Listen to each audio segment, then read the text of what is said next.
네, 스마트한 어플리케이션으로 종목 상담 도와드리는 주맞추 스마트 종목 상담 시간입니다.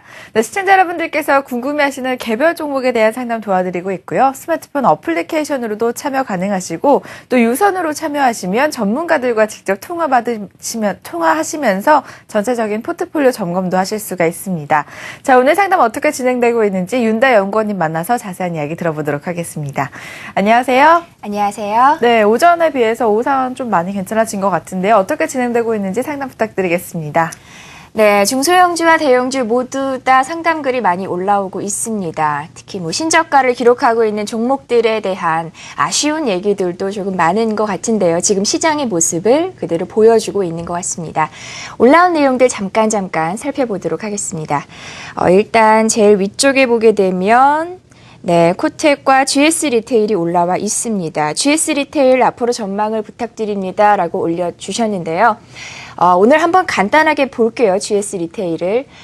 GS 리테일 같은 경우에는 편의점이라던가 슈퍼라던가 GS 왓슨스와 같은 여러 가지 매장 확대를 통해서, 그러니까 매장의 출점 수를 많이 늘려가면서 그런 외형 성장을 통해서 실적이 개선되고 있다라고 일반적으로는 생각이 들었는데, 최근에는 정부의 어떤 규제 이슈에서 벗어나지를 못하는 것 같습니다. 지난해 내내 좀 계속 되었었죠. 그래서 주가가 많이 하락을 했던 요인인데, 일단은 출점을 제한한다.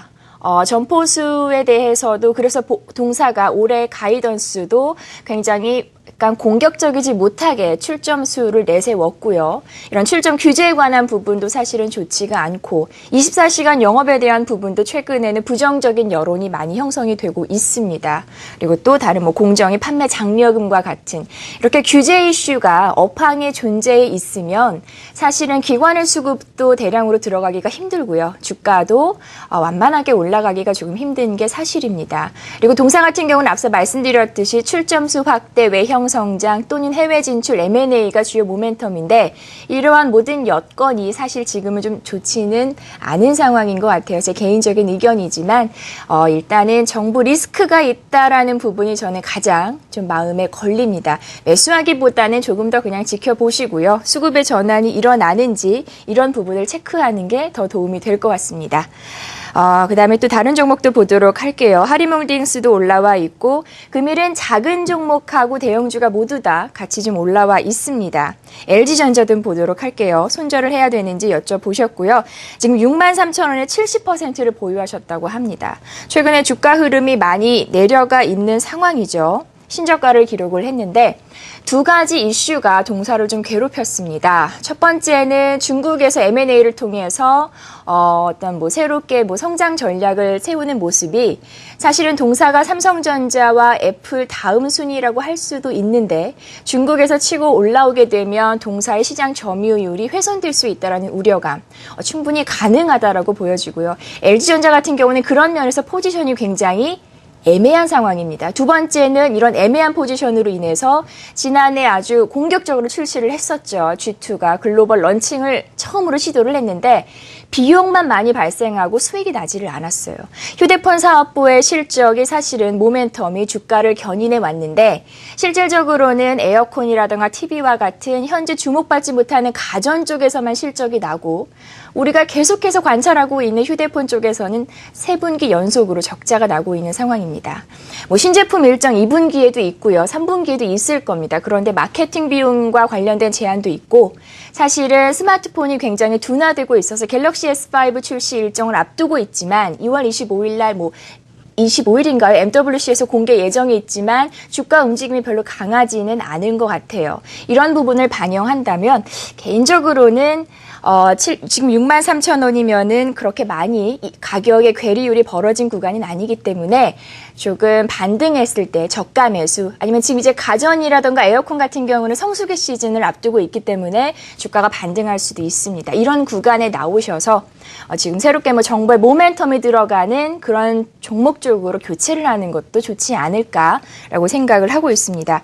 개인 투자자분들이 저가 매수에 대해서 굉장한 어떤 좀 강한 의지를 가지고 계신데 저가 매수는 사실 굉장히 어려운 전략이다라는 거 다시 한번 말씀을 드리고 싶고요. 그다음에 그 밑에도 종목들이 많습니다. 시간 관계상 짧게만 말씀을 드릴게요. 크로마 하이텍 보유하느냐 추매하느냐 전망을 분석한다라고 여쭤봐 주셨는데 무선 충전이 핵심이죠. 그러니까 실적, 수급, 모멘텀 세 가지 측면에서 봤을 때 지금 현재 만만한 부분이 하나도 없습니다. 실적은 적자고 수급은 들어와 있지 않고 무선 충전 코일을 개발하는 업체인데 아직까지 기술이 그렇게 많이 발전되어 있지는 않아서 우리가 이론적으로 알고 있는 정말 멀리 떨어져 있는 무선 충전이 나오고 있지는 못해요. 따라서 수급이 들어온다거나 아니면은 뭐 삼성전자, LG전자 쪽에서 대규모 무선 충전과 관련된 이슈가 부각되는 시점에 매수를 하셔도 늦지 않다라고 저는 생각을 하고 있고요. 그다음에 다른 종목도 좀 간단하게 더 보도록 하겠습니다. 종목 상담을 좀 많이 올려주셨는데 예림당 같은 경우도 지금 계속 들고 가야 되는지 문의를 주셨어요. 지금 9,900원 목표가 제시가 있었다라는 의견 주셨는데 저희 하나투투증권 리서치에서 9,900원 목표가를 제시하기도 했습니다. 두 가지 이유입니다. 첫 번째는 유아용 서적을 동사가 지금 이제 지난 4분기부터 매크로일과 관련된 판권 계약이 본격적으로 시작이 되었습니다. 근데 아쉽게도 아시아 시장을 먼저 들어가서 실적이 그렇게 좋지는 않을 것 같아요. 이제 두 번째 포인트는 저가 항공사와 관련된 부분인데 올해 영업이익을 한 120% 상향될 수 있다라고 적었습니다. 근데 실질적으로 보면 일본 쪽 노선이 확대되는 부분이 있어서 수익이 그렇게까지 나진 않을 수도 있을 것 같아요. 실질적으로 실적 모멘텀 수급 측면에서 저평가 구간인 부분은 맞고요. 뭐 티웨이 항공 같은 경우는 지켜볼 만한데 제가 개인적으로 봤을 때는 추세가 조금 더 전환되는 시점에서 들어가셔도 늦지 않을 것 같고요. 오랜 기간 동안 박스권을 가지고 있던 종목들은 다 나름의 이유가 있습니다. 그 부분이 완전히 해소되는 구간에 들어가셔야 좀 더 편안하게 종목을 이끄실 수 있을 것 같습니다.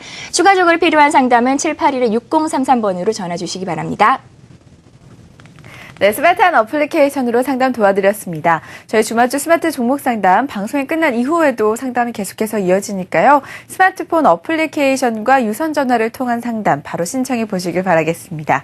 지금까지 스마트 종목 상담이었습니다.